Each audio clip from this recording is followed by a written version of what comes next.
Regresa de nuevo a la competición Yannick Sinner después de esa breve paréntesis en la Six King Slam y tras haberse retirado en el torneo de Shanghái por esos problemas físicos. Pues otro torneo más a la saca del italiano. Bueno, yo creo que he intentado cumplir con ese bonus de los 500, que no he podido cumplir este año por la sanción que tuvo de 3 meses, y también para intentar rascar la mayor cantidad de puntos, pues para poder intentar la lucha de arrebatarle la primera plaza de la clasificación a Carlos Alcaraz o a final de esta temporada o de cara al año que viene. Estos posibles 500 puntos le puede venir muy bien a un Yannick Sinner que ya sabe lo que jugar en Viena y además Magic que se le da bastante bien, ¿no?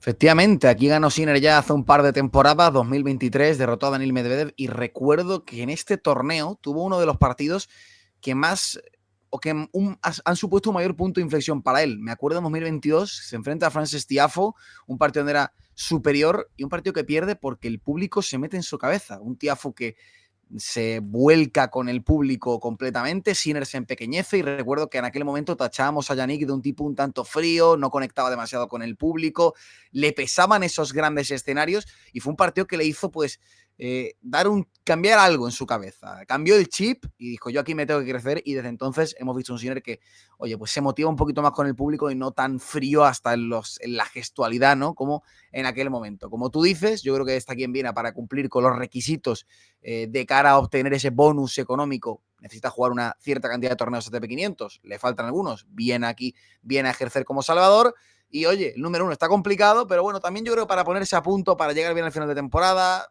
quizás calendario un poquito cargado, pero si no sea, al final la gira asiática tampoco ha supuesto un esfuerzo físico tan grande para él después de caer pronto en Shanghái, así que quizás eso le dé el descanso suficiente como para afrontar Viena, París, ATP Finals y veremos si la Copa Davis, ¿no? Pues aquí tenemos el cuadro de Yannick Sinner, cuadro pequeñito, ya estáis viendo. Creo que son 32, si no me equivoco. Sin Vice. Sin Vice, que este torneo pues se ha pillado libre, se ha pillado la baja. Va a debutar contra Daniel Almayer, que, bueno, viejo reconocido, ¿no? Para el italiano, ¿no? Viejo conocido, el hombre que le derrotó en aquel Roland Garros también hace 2 temporadas, nos regaló uno de los partidos más impresionantes de ese mismo año. Es verdad que en teoría inicio debut cómodo, ¿no? Para el bueno de Yannick Sinner contra un jugador sobre el que puede martillar su revés a una mano. Además, Almayer, pues, es verdad que lo hizo bien en el US Open con esa victoria contra Tsitsipas, pero desde entonces no ha acumulado demasiadas victorias, ha caído pronto. Por ejemplo, viene de perder en Amberes, ¿no? O sea, en Bruselas, contra Bailey, que es un jugador de peor ranking que él. Así que en principio inicio cómodo para Sinner. Ya estáis viendo a la gente que le eche un vistazo al cuadro. No está nada mal, hay buenos cabezas de serie, hay nombres conocidos, pero evidentemente esto pasa un poquito como en el torneo de Pekín, ¿no? Que aunque había un Medvedev, un Zverev y demás, Sinner es el gran favorito al título. Ahora bien, algún que otro escollo interesante tiene sobre todo en su parte alta del cuadro, en su primer cuadrante. Sí, también hay que mencionar que Almayer, jugador quizás más de pistas más lentas, con ese revés que tiene, que le mete tanto spin, pues hombre, la pista en Viena es indoor. Bueno, creo que este año además ha habido como una remodelación, se va a jugar en un sitio distinto que han puesto en exclusiva O sea, para... la pista 2 creo que la han cambiado de sitio, la han puesto como una especie de hangar antiguo bastante chulo. Ah, Viena, al final, condiciones, yo creo que no es la pista más rápida del mundo dentro de las que hay bajo techo. Acuérdate de aquel Sinner Medvedev, ¿no? Que fue una locura, que era muy difícil conectar golpe ganador en la final del 23, pero no deja de ser una pista que al final la pelota pues te va a botar poquito y aunque no sea muy rápida, le viene perfecto a la zona de golpe de Sinner. Maja Koboli en la segunda ronda le vendría. Koboli que ha estado sufriendo, ¿no? En estas últimas semanas. No ha estado del todo bien físicamente. Maja 3/4 de lo mismo. Son jugadores que vienen arrastrando molestias ya en la última parte de la temporada. En principio, si estuviesen al 100%, Maja, que es un jugador que en pista dura indoor te puede complicar, pero estando como están los dos, creo que no es mal inicio para Yannick Sinner, que en cuarta ronda aparecen en cuartos de final, perdón, aparecen 4 nombres que, hombre, en su pick, pues pueden ser complicados. Ordenándolos de mayor a menor, te diría Bublik, Cerúndolo, Michelsen, Tabilo, aunque Tabilo también esta última fase del año viene jugando bien. Yo no tengo del todo claro con Bublik, pues Bublik es un poco caro cruz, ¿no? Pero son nombres bueno, que te pueden complicar un poquito más, ¿no? Bublik es el mismo jugador que derrotó a Sinner en un ATP 500 no hace tanto, ¿no? En Halle, en condiciones en las que sus saques pues brillaron, ¿no? Aquel día. A mí me parece de hecho te diría el duelo más atractivo de todos los que puede tener por delante Sinner en este torneo, el más peligroso también, pero ya sabemos, ¿no? Que con Bublik, bueno, pues a pesar de su consistencia renovada este año, si te pierde en primera ronda contra Tabilo, no nos extrañaría para nada y no pasaría absolutamente nada, ¿no? Cerúndolo no viene en un buen estado de forma, jugó muy bien en la Leiber, pero no estuvo nada bien en los torneos posteriores, en esa gira asiática. Mitchell se viene a hacer semifinales en Almaty, ha perdido hoy contra Mute, o sea que tampoco yo creo que al nivel que está jugando Michelsen sería un test impresionante para Sinner. Tabilo viene jugando bien, ganó ese título ahí en Asia, en Chengdu, pero tiene ese escollo de Bublik, ¿no? Yo creo que el rival quizás podría salir del Tabilo Bublik y yo quiero creer y quiero confiar en que Bublik va a estar ahí, vamos a poder ver un Sinner Bublik que no lo tuvimos en Shanghái y creo que sería un partido interesante, creo que sería el más atractivo de todos y quizás el rival más peligroso para Sinner por lo impredecible que es a veces el kazajo y que si tiene un buen día con el saque, pista dura bajo techo, igual te lleva el partido a unos márgenes muy, muy pequeños, donde un pequeño despiste te puede mandar para casa o te puede hacer sufrir por lo menos mucho. Totalmente. Si se inspira el kazajo, pues sería partido difícil. En principio, como decimos, excepto Bublik, quizás el resto, uno se inclina más a pensar que debería de estar medianamente fácil Sinner en semifinales. Ahí puede encontrarse con uno de los 8 nombres que aparece en la parte de abajo de la izquierda, que es la parte baja de la parte alta del cuadro. Rublev es el cabeza de serie más alto por ahí. Perdón, de Miñaur y Rublev son los cabezas de series más altos. Algún nombre que pueda aparecer por ahí que si hubiera estado en otro momento, pues diríamos, ojo, mucho cuidado con Berrettini, que aparte aquí en Viena creo que, si no recuerdo mal, ha ganado ya algún año. Mateo, el bueno de Mateo, que con el saque que tiene en pistas duras bajo techo, se puede completar bien, pero ¿qué pasa? Que Berrettini, pues otro que viene arrastrando problemas físicos desde Wimbledon, que frenó brevemente, ha vuelto de nuevo en esta última gira, habiendo ganado simplemente un par de partidos, poco más. Y bueno, Cameron Norrie, Popirín, dos jugadores que también un poco venido a menos. Popirín también ha pegado un bajonazo bastante importante, sale del top 40. De Miñaur, Rublev tiene toda la pinta de poder encontrarse en esos cuartos de final. Cualquiera de los dos sería difícil, ¿eh? Difícil. No lo sé, no sé si porque bueno, ya el Sinner de Miñaur ya conocemos pues la total tiranía de ese head to head a favor de Yannick, creo que ya está en un 11-0.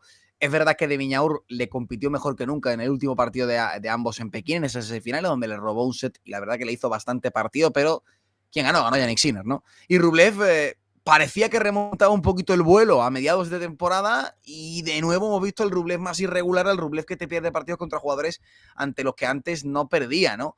Es difícil, porque además hay que sumarle que de Miñaur viene con molestias físicas, se bajó la semana pasada de una exhibición de la UTS a la que estaba apuntada en Hong Kong y está un poquito aquí pues para cumplir y sumar los puntos necesarios para asegurar su billete en las ATP Finals, pero no sé hasta qué punto está bien físicamente. Es verdad que tiene un gran cuadro de Miñaur, fíjate, Rodionov, Karabelli, Misolic, primeros partidos, lo tiene pintiparado para meterse en cuartos, ¿no? Pero yo, insisto, me parece más difícil un posible Bublik desatado en cuartos que tanto de Miñaur como Rublev en semis. ¿Sabes qué pasa? Que lo que siempre decimos, al de Miñaur lo que le sucede ante Sinner, que es que intenta hacer más o menos lo mismo que hace Yannick Sinner, pero es que él es peor en todo. Entonces, lo único que a lo mejor le puede le superar es el tema físico, partidos largos, pero lo tiene muy complicado. De ahí ese 11-0 se puede explicar.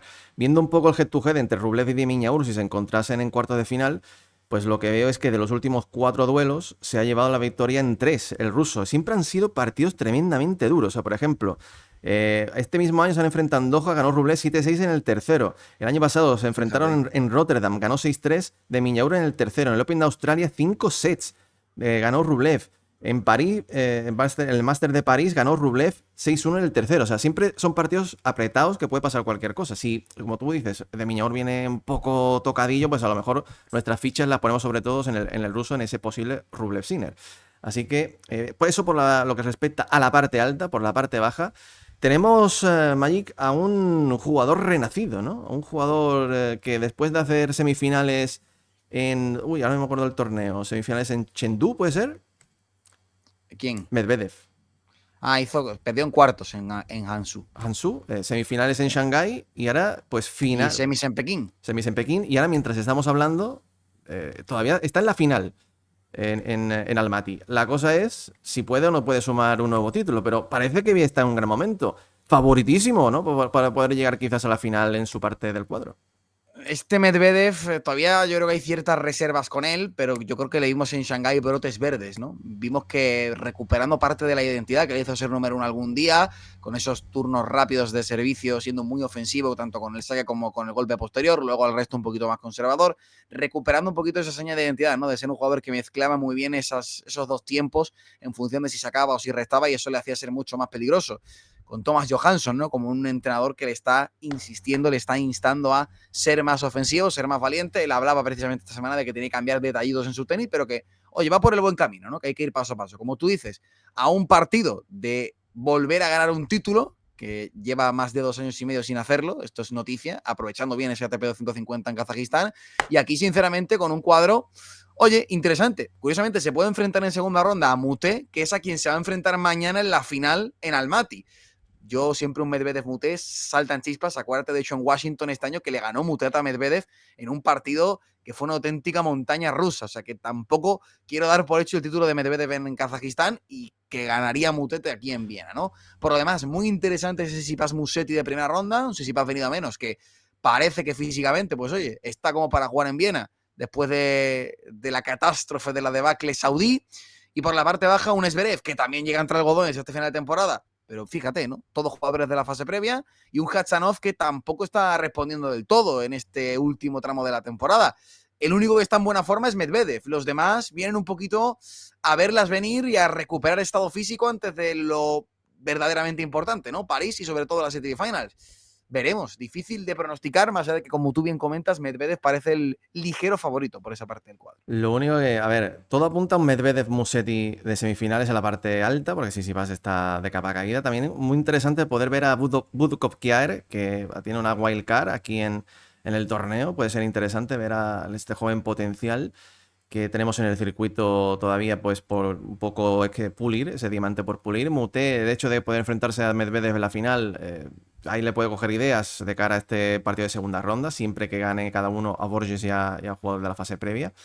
Y eso es lo único que te diría. Por la parte baja, todo abierto a que cualquiera de esos 3 qualifiers que aparecen por ahí, o incluso un Grigspor o un Khachanov, avancen a las semifinales, porque a Zverev le vimos tremendamente mal. Si ya vimos mal a Tsitsipas, Zverev no se quedó atrás de la Siskin Slam y no sabemos en qué condición llega. Pero la parte baja del cuadro, si no es Medvedev, Musetti y quizás Khachanov, Grigspor, lo normal es sorpresón gordo. Así que, bueno, ya nos queda simplemente jugar con las predicciones, amigo Maggi. ¿Qué semifinales final verías tú aquí? Bueno, pues vamos a apostar por una... Ya vamos directo semis y final, ¿no? Pues semifinales. No voy a tirar muy arriesgado en este caso. Sinner de Miñaur y... Hostia, qué difícil esa parte baja, ¿eh? Venga, vamos a seguir confiando en el estado de forma de Medvedev. Medvedev contra... Pues Khachanov, venga, si nunca se le tiene en cuenta, mini resurrección de Khachanov. Medvedev, Khachanov y Sinner de Miñaur. Yo te voy a tirar Sinner Rublev, Medvedev Qualifier. Jugador de la fase previa. Por apuntarte, fase previa, mañana última ronda, veo a Mackenzie McDonald, Ethan Quinn, Kovacevic, Jumhur, Arnaldi, Medjedovic, ojo, Jacob Firli y Skulkate. Son los jugadores de la fase previa que están. Y el final, Sinner Medvedev. Final, Sinner Medvedev, sí. Yo también apuesto por Sinner Medvedev. Y ganador, Yannick Sinner. Sí. Pues amigos, aquí tenéis el análisis de este torneo de Viena la semana que viene, justo antes del Master 1000 de París. Así que dejadnos aquí abajo en comentarios cómo veis el cuadro para Yannick Sinner, si veis potencial ahí en Medvedev para arrebatar el título. Nos vemos. Chao, chao.